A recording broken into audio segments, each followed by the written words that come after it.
Okay, so today I'm going to be reviewing Hive Pocket. This is a great abstract strategy game about bugs trying to take over the hive. This game comes with a bunch of little pieces, a bag for carrying it so it's portable, as well as an instruction book. The difference between Hive and Hive Pocket is that the pieces in Hive Pocket are smaller, and Hive Pocket also comes with the Mosquito and Ladybug expansion.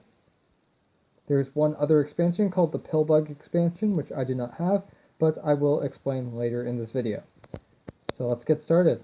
You will receive pieces that look just like these. So the white team has these pieces, the black team will have these pieces.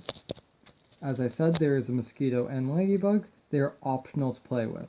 You can just play with the base set, which would be the ants, grasshoppers, the beetles, the spiders, and your queen bee. So the goal of this game is to surround the enemy's queen. Within the first 3 turns, you must play your queen. Until that point has been met, you cannot move any pieces. You could only place pieces on the board. So for instance, you could place a piece just like that. Your opponent places a piece.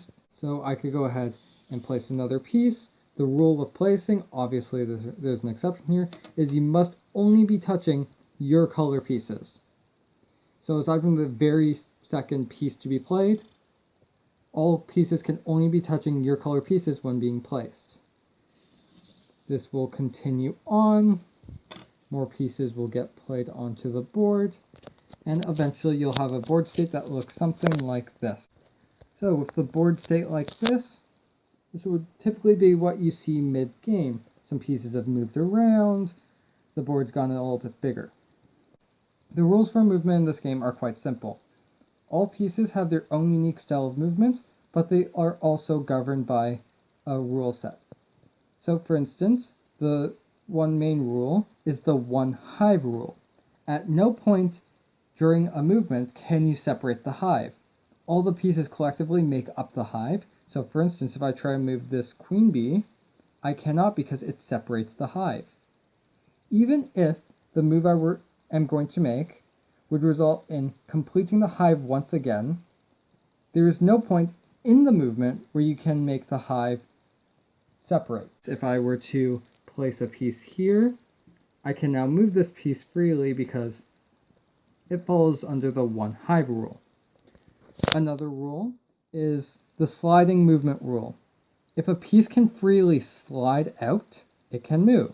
So for instance, I cannot move that spider out because it would bump the pieces out of the way. The queen bee moves exactly 1 space. The ant moves as many spaces as you want around. The spider moves exactly 3 times, no backtracking. The beetle can actually jump onto the top of the hive and walk around the top of the hive. It moves exactly 1 space at a time, just like the queen bee. However, nothing can move underneath the beetle until the beetle has moved off of it, and for all intents and purposes, the beetle is a black piece, so everything under it is considered black for the purpose of placing pieces. The grasshoppers have an interesting movement style. They jump across the board. So basically, this grasshopper would jump like this, going from here to here. So it jumps off of the face of the hexagon. An important thing to note is, let's say this piece wasn't here, say that was also gone. This grasshopper can jump here or here. It cannot move here because it has to jump over something. Likewise, if let's say the board state was something more like this, the grasshopper can not jump here. It must jump to the first available space in the direction that you're moving it. These are the 2 expansion pieces that come with the game, the ladybug and the mosquito. The ladybug moves 2 spaces on top of and 1 space down. So it moves over the top of the board but doesn't stay there. It must move those 3 spaces exactly just like what you have with a spider. It's not allowed to backtrack either. The mosquito has unique properties where it gains the ability of anything that it's touching. So for instance, it can act as a grasshopper, a beetle, or an ant. If it's ever on top, it must always retain the properties of a beetle.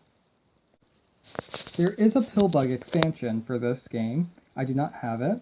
What the pillbug does, which will be represented by this blank tile, it can move once, just like the beetle or the queen bee, or it can take an unstacked piece and throw it over itself onto another one of its free edges.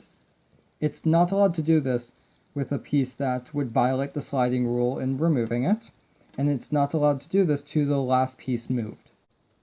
So what do I think of this game? It's fairly easy. Well, easy to learn anyway. It's actually a very difficult game. No two games are played the same because the board state's always unique. It's a really good challenge and a great alternative to chess. Basically, with chess, I find it gets kind of dull. I find I start the exact same way each time. I have very few games of chess where it really feels like it's a close call. And honestly, unless it's a close call, it's not really fun. But with Hive, because there's no actual way to remove pieces from the board, only add them, it gets more complex over time, unlike chess, which gets arguably simpler over time with how you can manage all of your pieces. So I really do enjoy that. And if you want an abstract strategy game, this is a pretty good choice. But honestly, it's also not that exciting of a game. I find that when you play this game, you're not really talking with the other person that much. You're mostly just thinking. It's a very tense game, and you really only get into that gratifying feeling when you're playing it at the very end when you win, and that's pretty much it. So don't get this if you're looking for something exciting. However, it really is fun. It makes me think, and that's why I like it. So this is pretty much one of those things where you kind of have to be an abstract strategy person to really like it. You have to want those types of games, but for those types of games, this is fantastic.